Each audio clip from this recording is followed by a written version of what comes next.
সীমান্তের কাঁটাতারের বেড়া টপকে নিঃশব্দে ওপার থেকে এপারে চলে আসলো রহস্যময় কিছু ছায়া। অন্ধকারে জ্বলে ওঠা কয়েক জোড়া চোখ আর ভারী থাবার শব্দ জানান দিচ্ছিল বিপদ ঘাড়ের ওপর নিঃশ্বাস ফেলছে।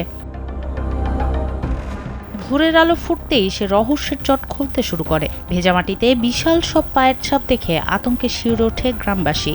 কেউ কেউ সেই দৃশ্য মোবাইলে বন্দি করলেও ভয়ে এখন আর কেউ বাইরে বের হওয়ার সাহস পাচ্ছেন না। সতর্কবার্তা ছড়িয়ে দেয়া হয়, অপ্রয়োজনে ঘর থেকে যেন কেউ বের না হয়। এই রোমহর্ষক ঘটনাটি লালমনিরহাটের পাটগ্রাম উপজেলার জগৎবেড়ি ইউনিয়নের। 18 ডিসেম্বর রাতে নাজিরগোমানি ও গুরুপাড়া সীমান্তের 68 থেকে 70 নম্বর পিলারের কাছ দিয়ে স্যান্ডেলিনা সো রূপচর্চায় আভিজাত্য প্রবেশ করেছে 4 থেকে 5টি বিশাল চিতাবাঘ। বিজিবির নাজিরগোমানি বিওপি ক্যাম্প কমান্ডার এই ভীতি জাগানিয়া তথ্যের সত্যতা নিশ্চিত করেছেন।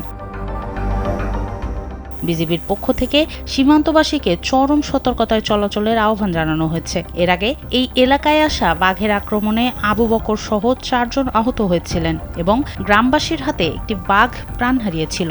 নতুন করে আসা এই বাঘগুলো নিয়ে পুরো এলাকায় এখন থমথমে আতঙ্ক বিরাজ করছে। গ্রাম জুড়ে এখন একটাই প্রশ্ন, বাঘগুলো কোথায় আছে আর কতক্ষণ এই ভয় নিয়ে থাকতে হবে।